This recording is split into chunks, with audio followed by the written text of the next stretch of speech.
Hello everyone, welcome to Sinkhori education. मैं हूं प्रेरणा गुप्ता। जैसा कि आप जानते हैं कि हम चैप्टर नंबर 5 साइंस के अंदर पढ़ रहे थे, केमिस्ट्री इन एवरीडे लाइफ।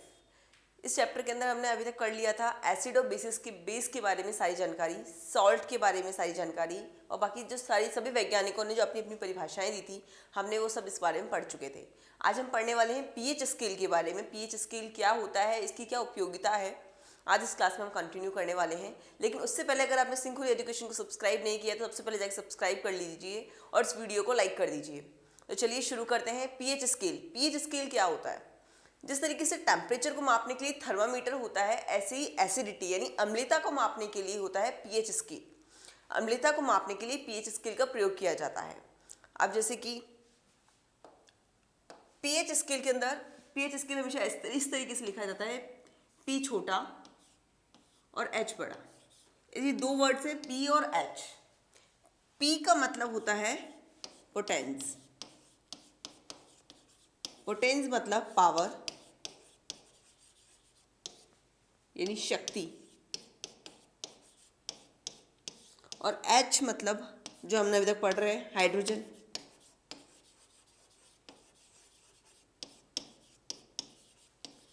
तो यानी हाइड्रोजन की शक्ति को मापने के लिए होता है पीएच स्केल। पीएच स्केल ये है जो H प्लस आयनों की सांद्रता है, concentration of the H plus ion, उसको मापने के लिए यूज होता है पीएच स्केल। तो पीएच स्केल की स्टैंडर्ड डेफिनेशन क्या होगी? The negative algorithm of concentration of hydrogen ions is called pH. Hydrogen आयनों की सांद्रता का ऋणात्मक लॉगरिथम लघुगणक कहलाता है पीएच। अब यानी माइनस, मैंने आपको माइनस ऋणात्मक लॉगरिथम था लॉग 10, और क्या हो गया H प्लस आयनों की सांद्रता। ये चीज होती है आपकी पीएच।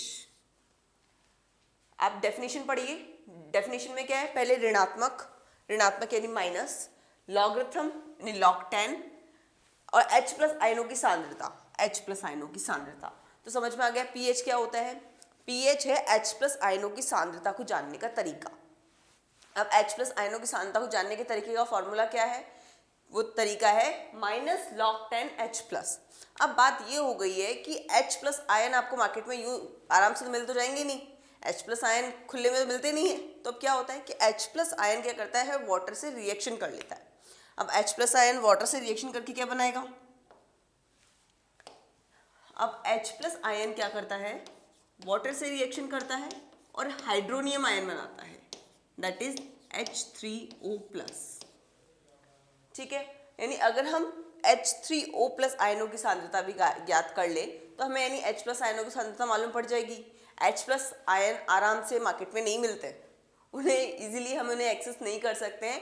इसलिए क्या होता है कि H प्लस आयन H2O से रिएक्शन करते हैं और एक हाइड्रोनियम आयन बनाते हैं। इन्हें कहते हैं हाइड्रोनियम आयन।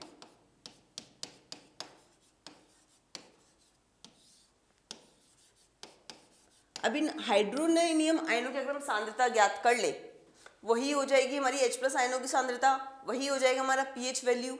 अब देखो तो क्या होगा।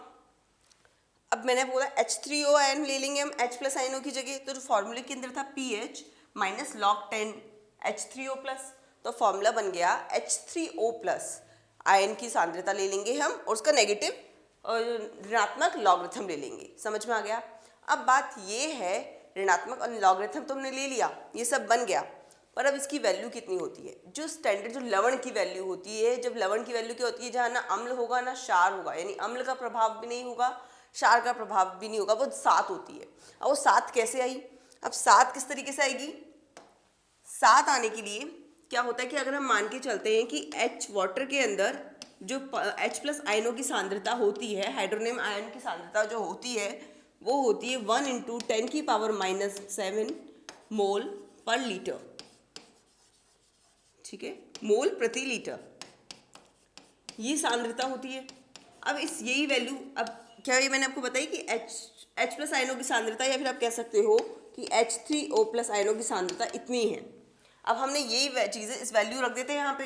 अब पीएच की वैल्यू के अंदर माइनस log 10 1 इंटू 10 की पावर -7, तो क्या आएगा pH इक्वल्स टू 7।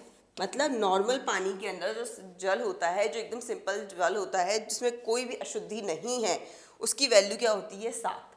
अब जिसमें कोई अशुद्धि नहीं, जो जल है नॉर्मल वाटर है, उसकी वैल्यू 7 है। मतलब जो लवण होगा, यानी जिसके अंदर ना अम्ल होगा ना H+ आयन होंगे ना बाद में उसमें क्षार होगा, वो जो लवण होगा, जो उदासीन विलयन होगा, उसकी वैल्यू होगी हमारी 7। अब उदासीन विलयन की वैल्यू हो गई 7, यानी 7 से जो कम वाले होंगे, अब 7 से जो कम वाली चीज़ें हो रही हैं वो हो जाएंगी अम्ल, और 7 से जो ज़्यादा होंगे वो होंगे क्षार। मतलब इसे हम 3 तरीके से डिवाइड कर सकते हैं। जैसे मान लीजिए pH स्केल है, ये कोई स्केल है, ठीक है, यहाँ पे 0, यहाँ पे 7 और यहाँ पे 14। यहाँ से 0 से 7 तक की वैल्यू, जिसकी वैल्यू 0 से 7 तक के बीच में होंगी वो होंगे प्रकृति में अम्लीय, ठीक है। और जिनकी वैल्यू 7 से ज्यादा होगी, 14 से कम होगी, वो होंगे क्षारीय। और जिनकी वैल्यू एग्जैक्ट 7 होगी, जैसे कि आपको अभी मैंने कैलकुलेट करके बताया था, वो होंगे उदासीन, या फिर कह सकते हो लवण।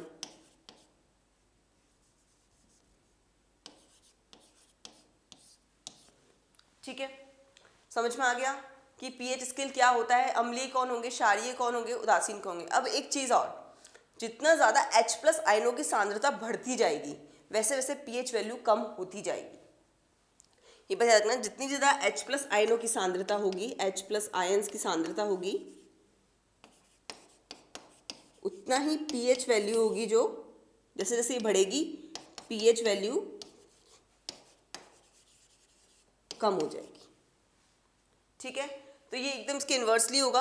अब pH वैल्यू कम होती जा रही, pH वैल्यू कम होती जा रही मतलब वो ज़्यादा अम्लीय होता जा रहा है।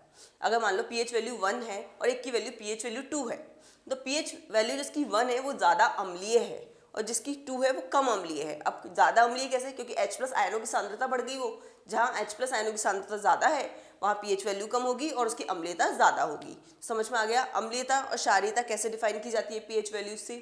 pH वैल्यू क्या होती है, pH वैल्यू का फॉर्मूला क्या होता है, pH वैल्यू का फॉर्मूला होता है -log 10 और concentration of H+ ions minus logarithm of H+ आयनों की सांद्रता।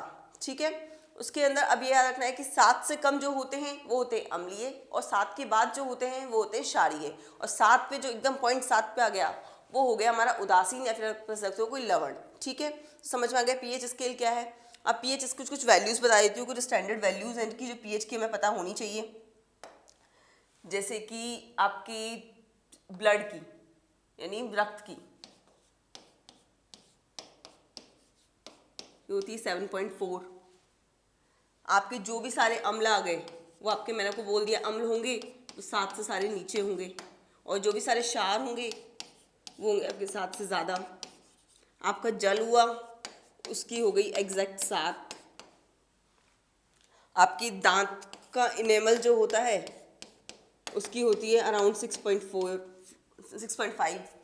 तो ये कुछ वैल्यूज़ हैं pH की जिनकी वैल्यू इतनी होनी चाहिए। ठीक है, इतनी होती है स्टैंडर्ड, अगर ये ऊपर नीचे हो जाती हैं तो प्रॉब्लम हो जाएगी।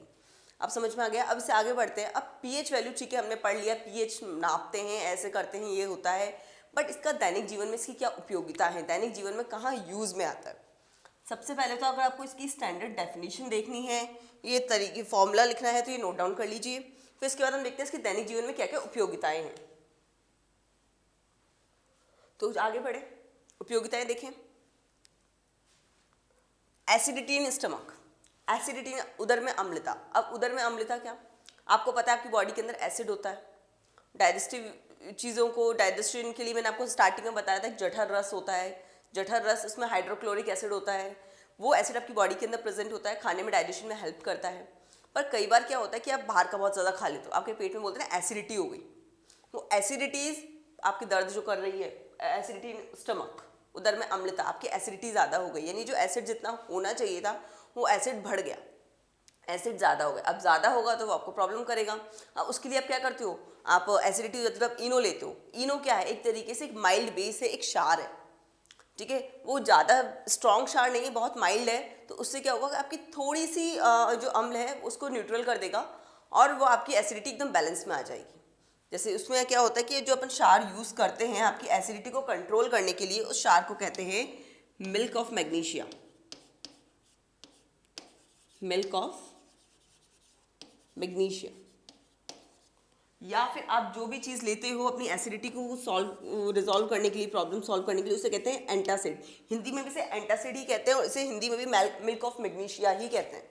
तो ठीक है, अब क्या होगा, पीएच वैल्यू इससे कम हो गई। अगर आपने ज़्यादा खा लिया, कुछ गलत खा लिया, तो आप क्या होगा, पीएच वैल्यू कम हो जाएगी, एसिडिटी बढ़ जाएगी। एसिडिटी ज़्यादा हो जाती है तो फिर क्या हमें कुछ क्षारी लेना पड़ेगा। कुछ क्षार के लिए हमें क्या होता है, इनो ले लेते हैं, इनो या फिर कोई भी एंटासिड ले लिया, कुछ भी अपने लिक्विड ले लेते हो, जैसे आपकी बोलते हैं कि नहीं एसिडिटी खत्म हो जाएगी। वो कुछ नहीं होता, एक माइल्ड बेस होता है जो आपके पेट की एसिडिटी को बैलेंस करने की कोशिश करता है। ठीक है, सेकेंड इज टूथ डिके, दंत क्षय। अब टूथ डिके क्या है? टूथ डिके जैसे कि आपने कुछ खाया, अब आपने ब्रश नहीं किया, अब आपके दांत में लगा रह गया। अब क्या होता है, आपको पता है कि आपके कुछ बैक्टीरियाज होते हैं मुंह के अंदर। अब वो बैक्टीरिया करते हैं, उस खाने से रिएक्शन करते हैं, उस खाने के साथ रिएक्ट करते हैं और उसके बाद क्या होता है, कुछ अलग एसिड फॉर्म होता है। वो एसिड फॉर्म होता है, फिर वो आपकी क्या करता है कि आपकी जो एसिडिटी होती है ना, दांत का जो आपके पीएच है, दांत का पीएच होता है 6.5।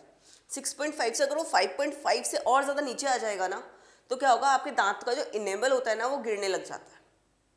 तो इसलिए बोलते हैं कि आप है ना ब्रश करके सो करो, ताकि आपके दांतों में कुछ खाना पीना रह ना जाए, जिसकी वजह से आपके दांत खराब हो जाएं या फिर कुछ और प्रॉब्लम हो जाए। इसलिए कहते हैं आपको ब्रश करना चाहिए। तो समझ में आ गया कि अगर दांतों के इनेमल का जो पीएच है वो 6.5 है, अगर वो 5.5 से ज़्यादा नीचे आ गया तो आपके दांतों का इनेमल वो गिरने लग जाता है, दांतों में शेन लग जाता है, इसे कहते हैं टूथ डिके। ठीक है, तो सेकेंड ये हो गया। Third is sting of the insects. अब स्टिंग, आपने जो कुछ अब कीड़ा वगैरह खा जाता है, ठीक है, कीड़ा, तो उससे भी एसिड निकलता है।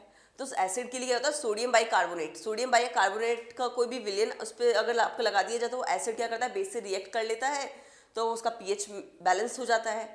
इसलिए आपका वहाँ पीएच, वहाँ में एसिड रेन। अब एसिड रेन आपको पता है पानी का पीएच तो 7 है, लेकिन जो एसिड रेन होता है क्या होता है, उसमें अम्लता ज़्यादा होती है। अब वो जो होती है तो क्या होता है, आपकी मिट्टी को हानिकारक होता है, मिट्टी के लिए हानिकारक है, वो आपकी बॉडी के लिए हानिकारक है, बिकॉज वो ज़्यादा एसिडिक है, उसकी पीएच वैल्यू थोड़ी कम है। इसलिए उसकी पीएच वैल्यू क्या होनी चाहिए, पानी की तो 7 ही होनी चाहिए ना, पर उसकी वैल्यू 7 से कम हो जाती है, वो एसिडिक हो जाता है नेचर में। उसे कहते हैं अम्लीय वर्षा, कि जो पानी है वो ज़्यादा अम्लीय हो गया, उसके अंदर पीएच वैल्यू कम हो चुकी है उसकी। तो इसलिए अब वहाँ पे आप पीएच वैल्यू देख सकते हो, वो आपकी मिट्टी के लिए प्रॉब्लम है, आपकी फसलों के लिए प्रॉब्लम करता है, आपकी बॉडी के लिए प्रॉब्लम करता है, तो अम्लीय वर्षा। मृदा की पीएच, जैसे कि मैंने आपको बताया कि वो पानी अगर वैसा है तो आपकी मिट्टी के लिए प्रॉब्लम करता है। बाकी आपने अगर देखा हो, जब खेती होती है तो क्या होता है कि आप पहले चेक होती है कि इस मिट्टी की पीएच कितनी है, इस मिट्टी की पीएच के हिसाब से वहाँ पे उस टाइप की खेती की जाती है। हर जगह हर खेती नहीं की जा सकती है, वहाँ मिट्टी भी मैटर करती है कि मिट्टी की पीएच कितनी है, मिट्टी की अम्लता कितनी है, उस हिसाब से वहाँ खेती की जाएगी। तो ये हो गया आपके पीएच, आपकी डेली लाइफ में आप कहाँ का यूज़ कर सकते हो। देखो बेसिक है, आपके उदर में अम्लता, दंत क्षय, कीटों का डंक, मतलब आप नॉर्मल लाइफ में देखोगे ना तो पीएच की बहुत ज़्यादा उपयोगिता है। तो पीएच आपने देख लिया, पीएच क्या होता है, पीएच का डेली लाइफ में क्या यूज़ है। पीएच है अम्लता को मापने का तरीका। अब पीएच का मैंने आपको फॉर्मूला दे दिया है। फॉर्मूला क्या है, ऋणात्मक एल्गोरिथम लेना, लॉगरिथम लेना है H+ आयनों की सांद्रता का। H+ आयन नहीं होते हैं इजीली अवेलेबल, तो क्या होता है H3O+ आयन लेते हैं, जिसे कहते हैं हाइड्रोनियम आयन। ठीक है, 7 से कम होंगे अम्लीय होंगे, 7 से ज़्यादा होंगे क्षारीय होंगे। 0 से 7 यानी अम्लीय, 7 से 14 क्षारीय। उसके बाद हमने देखा कि हमारी जो उपयोगिता क्या क्या है। उपयोगिता की मैंने आपको कुछ एग्जाम्पल्स बताए हैं, एग्जाम्पल्स आप अगर नोट कर लीजिए, अगर आपको नोट करने हैं तो। फिर उसके बाद हम आगे बढ़ते हैं। तो आई होप आपने नोट कर लिया होगा। अब आगे देखते हैं हम कुछ दैनिक जीवन में काम आने वाले उपयोगी यौगिक, कुछ ऐसे important compounds. First is sodium chloride, साधारण नमक। सोडियम क्लोराइड आपने पता है, बहुत पढ़ा है मैंने, बहुत रिएक्शंस में सोडियम क्लोराइड बनता हुआ बताया आपको कि NaOH की रिएक्शन हमने हाइड्रोक्लोरिक एसिड से करवाई थी, हमें सोडियम क्लोराइड मिलता है और वाटर मिलता है। पर अब इसकी कैसे मिलता है, क्या होता है, इसके बारे में आगे से बहुत डिटेल में अब हम पढ़ेंगे। ठीक है, सोडियम क्लोराइड,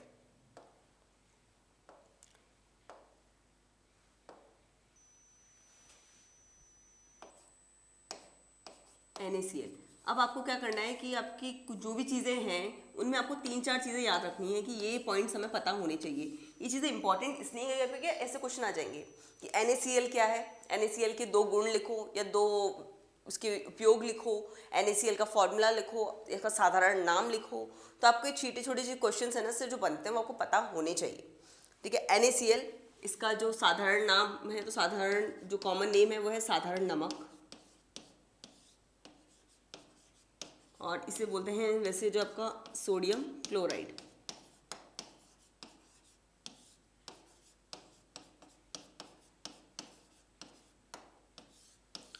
सोडियम क्लोराइड ये एक लवण है। ठीक है, अब हुई बात अभी मिलता कैसे है, ये प्राप्त कैसे होता है। पहले तो आपको ये चीज़ें पता होनी चाहिए। अब दूसरा है, सेकंड पॉइंट है इसका कि प्राप्त कैसे होता है, इसकी प्राप्ति कैसे होती है। ये समुद्र के खारे जल से मिलता है, पर समुद्र के खारे जल में क्या होता है ना, बहुत सारी अशुद्धियाँ भी होती हैं, बहुत सारी अशुद्धियाँ MgCl2 और भी बहुत सारी अशुद्धियाँ होती हैं। उन अशुद्धियों को दूर करके फिर आपको प्योर फॉर्म में मिलता है NaCl। अब वो अशुद्धियाँ कौन कौन सी हो गई जो आपको इन्हें बता दी। अब उसको दूर कैसे करनी है, उसके अंदर क्या होता है, H2 गैस प्रवाह करवा दी जाती है।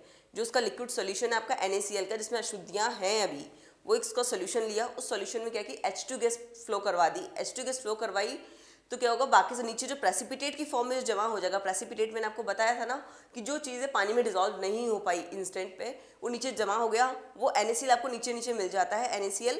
तो क्या होगा, आपको जो इसमें प्राप्ति कैसे होगी इसकी, एक्वस सोल्यूशन के अंदर आप अगर H2 गैस प्रवाहित की जाए,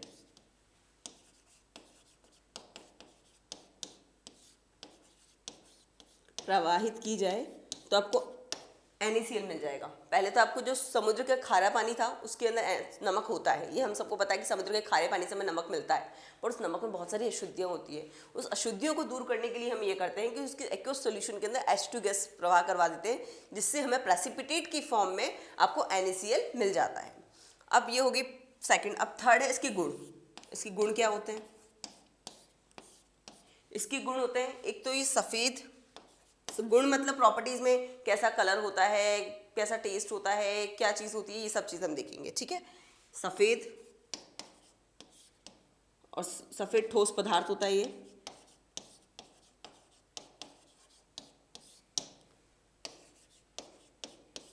जल में विलय होता है, ऑब्वियसली आपको पता है कि पानी के अंदर डिजॉल्व हो जाता है।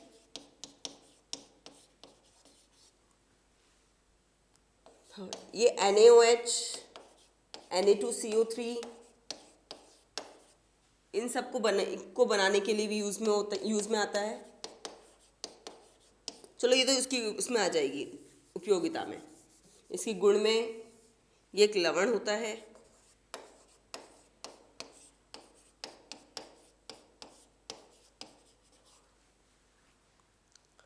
ये हो गए NaCl की प्रॉपर्टीज। ठीक है, ये उदासीन होता है, इसकी pH वैल्यू कितनी होती है, मैंने आपको बता दी इसकी pH वैल्यू कितनी हो जाएगी, उदासीन है तो 7 होती है। तो ये सब हो गए आपके NaCl के गुण। अब NaCl की उपयोगिता भी देखते हैं। पहले अगर आपको ये चीज़ें नोट करनी है, आपको ये चीज़ें पता होनी चाहिए, उसके कुछ पॉइंट्स बना लो। जैसे हम जो भी पढ़ेंगे, जो भी कंपाउंड है, जो भी यौगिक पढ़ेंगे, हमें उसके बारे में पढ़ते चलना है।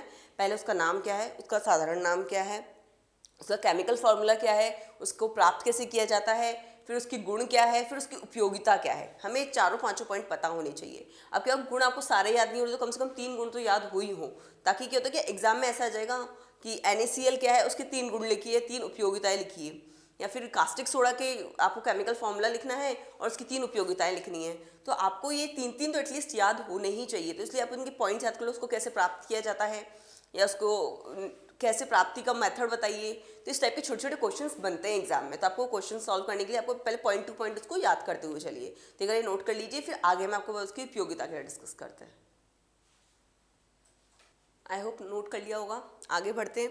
आगे बढ़ने से पहले एक ये है कि इसका melting point, melting point is गलनांक, ये होता है 1081 केल्विन। ये बात रखना, केल्विन टेम्परेचर में अगर लिख रहे हो तो आपको डिग्री का यूज़ नहीं करते हैं कि 1081 डिग्री केल्विन नहीं होता, सिंपल 1081 केल्विन लिखेंगे। ठीक है, तो ये हो गए इसके गुण। अब इसकी उपयोगिताएं देखते हैं।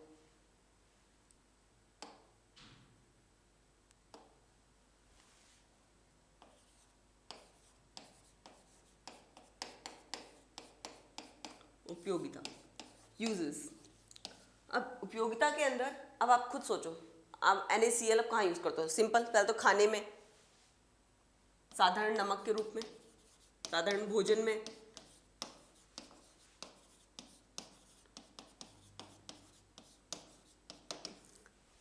सेकंड प्रिजर्वेटिव, परिरक्षक के रूप में,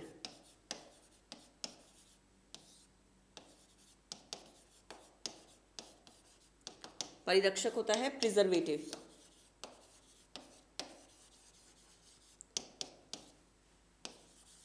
थर्ड इज हिमरक्षक। अब इसे समझ में आ रहा है? फ्रीजिंग हिमरक्षक मतलब फ्रीजिंग, किसी को जमाना होता है तो क्या होता है उस पर अगर नमक लगा हो ऊपर से तो वो ज़्यादा देर तक जमी रहती है वो चीज़।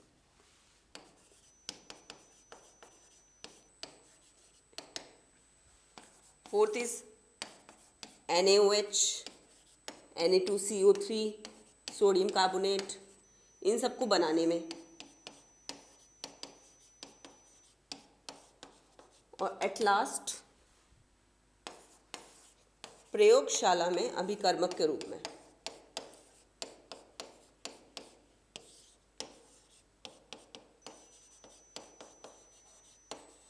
लैबोरेटरीज में भी यूज में आता है अभिकर्मक के रूप में। अब देखो, मैंने आपको बोला कि आपको कम से कम 3 तो याद होने चाहिए। अब उसमें एक का पता क्या कर लो, ये चीज़ तो हर जगह आप लिख सकते हो।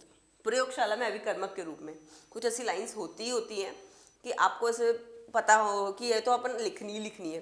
कुछ एक होते हैं जैसे आपको नाम से पता चलता है, धावन सोडा है, अब आपको पता है धावन है यानी धोने वोने में काम में आता होगा, यानी अपमार्जक में यूज में आता है। और सेकंड आप लिख दोगे प्रयोगशाला में अभिकर्मक के रूप में, एक आधा आप याद कर लोगे। तो इस तरीके से क्या होगा, चीज़ें आराम से 3-4 पॉइंट्स आप याद होते चले जाएंगे। अब जैसे एक मैंने आपको स्टैंडर्ड बता दिया है, या आप हर किसी के अंदर लिख सकते हो प्रयोगशाला में अभिकर्मक के रूप में, ठीक है। और बाकी ये सारे हो गए इसके उपयोग।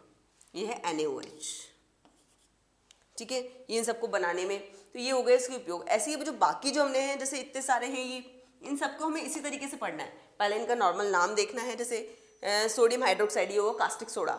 अभी कास्टिक सोडा वाले NaOH क्या होता है, कास्टिक सोडा और सोडियम हाइड्रोक्साइड, पहले आपको तीनों नाम पता होने चाहिए। फिर ये मिलता कैसे है, फिर इसके गुण क्या है, फिर इसकी उपयोगिताएं क्या हैं, पहले इसकी प्रॉपर्टीज एंड देन फिर इसकी यूजेस। ऐसे हमें सबको इस तरीके से स्टडी करना है, बिकॉज क्या होता है शॉर्ट क्वेश्चंस बन जाते हैं आराम से कि कास्टिक सोडा क्या होता है, ये कैसे मिलता है और उसके 2 गुण लिखिए, तो एक शॉर्ट क्वेश्चन बन गया। इस टाइप के क्वेश्चंस इनसे बनते हैं, तो उन्हें एक बार याद करना ही पड़ेगा आपको। तो एक बार आपने अगर उपयोगिता नोट नहीं की है तो नोट कर लीजिए। फिर उसके आगे हम देखते हैं बाद में कास्टिक सोडा के बारे में। आई होप नोट कर लिया होगा। अब इसके आगे के हम जो सारे हैं वो हम नेक्स्ट क्लास के अंदर करेंगे, क्योंकि इन सब के बारे में इतना सब कुछ, सबके कम से कम 3 गुण, 3 उपयोग, उनकी प्राप्ति, उनके नाम हमें याद होने हैं, तो हम आगे नेक्स्ट क्लास में करते हैं। आई होप आपको आज पीएच स्केल अच्छे से समझ में आ गया होगा, पीएच स्केल क्या होता है, और ये हमें 4-5 ये जो हमारे उपयोगी यौगिक हैं इनके बारे में हम क्या पढ़ेंगे और किस तरीके से पढ़ेंगे, ये भी आपको समझ में आ गया होगा। अगर आपको सबको समझ में आ गया तो फटाफट इस वीडियो को लाइक कर दीजिए, अपने दोस्तों के साथ शेयर कर दीजिए, और सिंघोरी एजुकेशन को सब्सक्राइब करना बिल्कुल मत भूलिएगा। Thank you so much.